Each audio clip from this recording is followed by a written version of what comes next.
हरे कृष्ण। भगवत नाम की महिमा में आप सबका स्वागत है।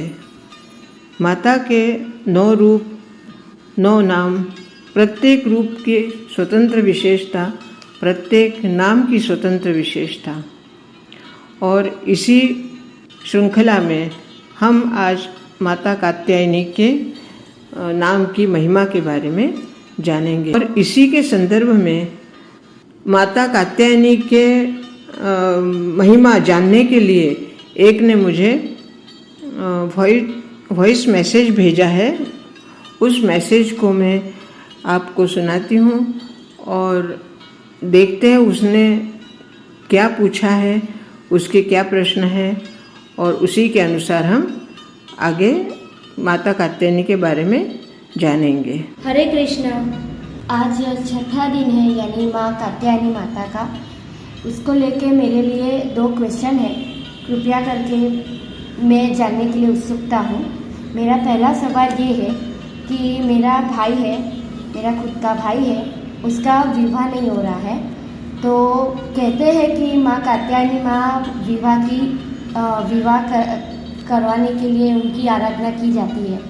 तो कृपया करके आप हमें बता सकते हैं कि उनकी आराधना कैसे करनी की है, उनकी पूजन कैसे कर सकते हैं, उनका मंत्र वगैरह जो कुछ भी हो, इंद्रियों को वश में कैसे करते हैं। कृपया करके आप बताइए। 2 सवालों का आप जवाब। हरे कृष्ण। हरे कृष्ण। आपने जो वॉइस मैसेज भेजा है वह मैंने सुन लिया है और अब उसी के बारे में मैं बता रही हूँ। आप ध्यान से सुनिए। माता दुर्गा के 6वें रूप अर्थात 6ठे दिन का जो स्वरूप है वह माँ कात्यायनी का है। और माता की उपासना से, माता की आराधना से शक्ति, साहस और विवाह में आ रही बाधाओं को दूर करने वाली माता ये माना जाता है। माता को लाल रंग के वस्त्र पहनकर पूजा करने से सुख समृद्धि आती है, ऐसी मान्यता है। प्रत्येक नवरात्रि के 6ठे दिन माँ कात्यायनी की पूजा की जाती है और इनकी उपासना आराधना से भक्तों को बड़ी ही आसानी से अर्थ, धर्म, काम और मोक्ष चारों फलों की प्राप्ति होती है। उनके उपासना से रोग, शोक, संताप और भय तक नष्ट हो जाते हैं। जन्मों के समस्त पाप नष्ट हो जाते हैं। इस देवी को नवरात्रि के 6ठे दिन, जो कि विशेष पूजा मानी जाती है, और जैसा कि इन्होंने पूछा है कि इनका नाम माता कात्यायनी क्यों रखा गया या इनको कात्यायनी माता क्यों कहते हैं, तो कात्य गोत्र में महर्षि कात्यायन ने भगवती पराम्बा की उपासना की थी, कठिन उपासना की, और उनकी इच्छा थी कि उन्हें पुत्री प्राप्त हो। माँ भगवती ने उनके घर पुत्री के रूप में जन्म लेने का आशीर्वाद दिया। और जब माता ने उनके घर में पुत्री के रूप में अवतार लिया, तब यही माता देवी कात्यायनी कहलाई है। इनका गुण, जैसे प्रत्येक रूप का मैं कह रही हूँ कि अलग अलग महत्व है, अलग अलग नाम है, वैसे ही इनका गुण है शोध कार्य करना, अर्थात रिसर्च करना। इसलिए इस माता को वैज्ञानिक युग में कात्यायनी का महत्व बहुत अधिक माना जाता है। इनकी कृपा से हमारे सारे कार्य पूरे हो जाते हैं। ये वैद्यनाथ नामक स्थान पर प्रकट होकर पूजी जाती हैं और ऐसा कहते हैं कि माँ कात्यायनी अमोघ फलदायिनी है। भगवान कृष्ण को पति रूप में पाने के लिए ब्रज की गोपियों ने इनकी पूजा की थी। यह पूजा कालिंदी यमुना के तट पर की गई थी, इसलिए ब्रजमंडल की अधिष्ठात्री देवी के रूप में भी इन्हें मानते हैं। और इनका अगर हम स्वरूप देखें तो अत्यंत भव्य और दिव्य स्वरूप है। ये स्वर्ण के समान चमकीली है और भास्वर है। अब इनके बारे में, जैसे शरीर के जो चक्र हैं उनमें आज्ञा चक्र अर्थात जो दो भौहों के बीच में होता है, उस आज्ञा चक्र की अधिष्ठात्री देवी माना जाता है। ज्ञान, अंतर्ज्ञान, मानसिक शक्ति का प्रतीक मानते हैं और इनकी पूजा करने से आज्ञा चक्र जागृत होता है, जिससे मन की एकाग्रता, असीम ऊर्जा और बाधाओं से मुक्ति प्राप्त होती है। और यह बाधाएं जो विशेषकर विवाह संबंधित, जैसे कि इनके प्रश्न में भी अभी यही बात इन्होंने पूछी है कि इनके भाई के विवाह के लिए ये लोग मतलब परेशान हैं, या इनकी इच्छा है कि समय पर इनके भाई का विवाह हो जाए। तो इसीलिए इन्होंने पूछा है कि माता की किस तरह से उपासना की जाए ताकि इनके भाई का विवाह शीघ्र हो।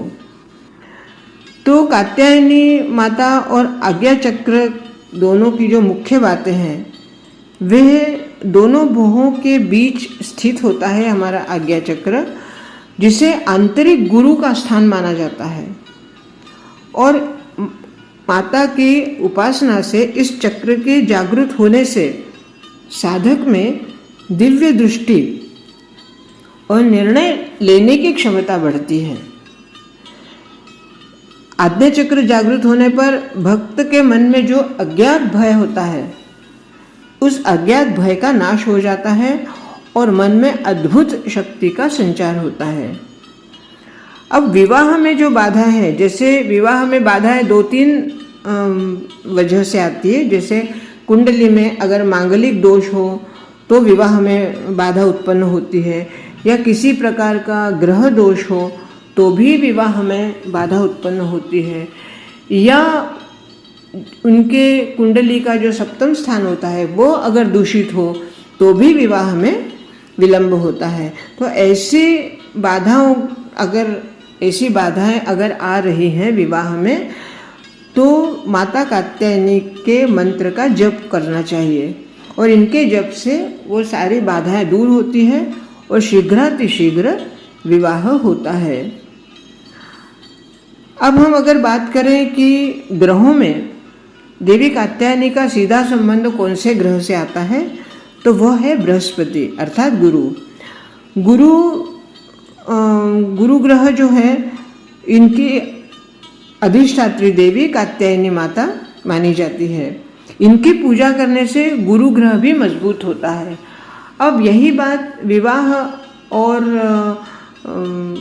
के लिए मानी जाती है कि अगर कुंडली में गुरु ग्रह कमजोर है, जैसे पुत्र की मतलब लड़के की कुंडली में अगर गुरु ग्रह कमजोर है तो विवाह में बाधाएं आती है।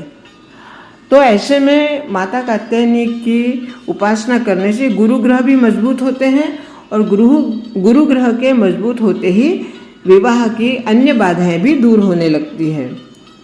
अब यहाँ पर कुछ जगह पे ऐसे भी पढ़ने में आता है कि मंगल ग्रह से भी माता कात्यायनी के मतलब मंगल ग्रह के साथ भी संबंधित होने का बात पढ़ी जाती है, क्योंकि साहस और ऊर्जा इनका प्रतिनिधित्व मंगल ग्रह करते हैं।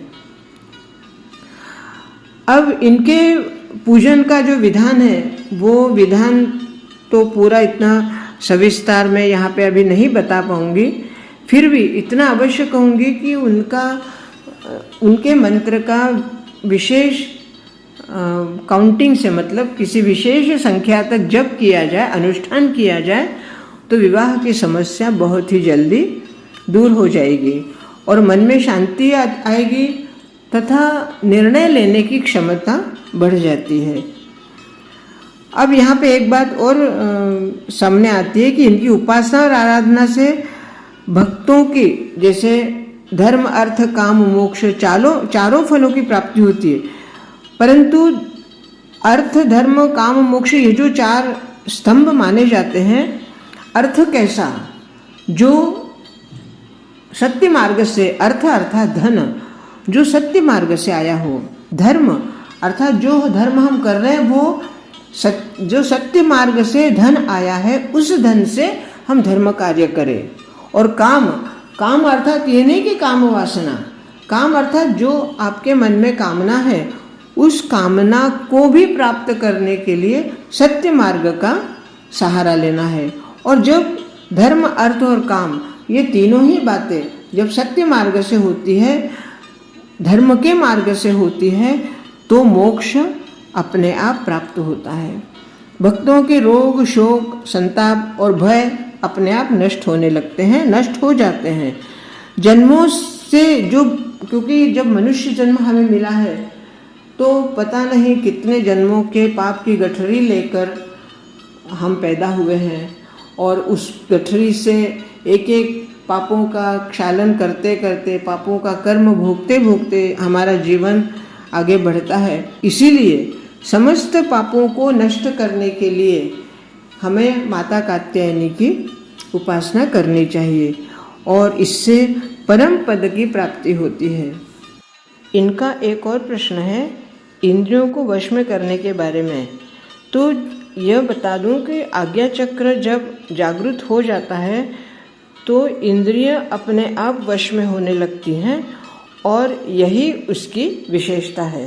आशा करती हूँ कि अभी जिस जिज्ञासु ने अपने भाई के लिए प्रश्न पूछा था तो उन्हें उत्तर मिल गए होंगे, और आगे हम कल के वीडियो में 7वें दिन की माता के नाम और उनके स्वरूप के बारे में जानेंगे।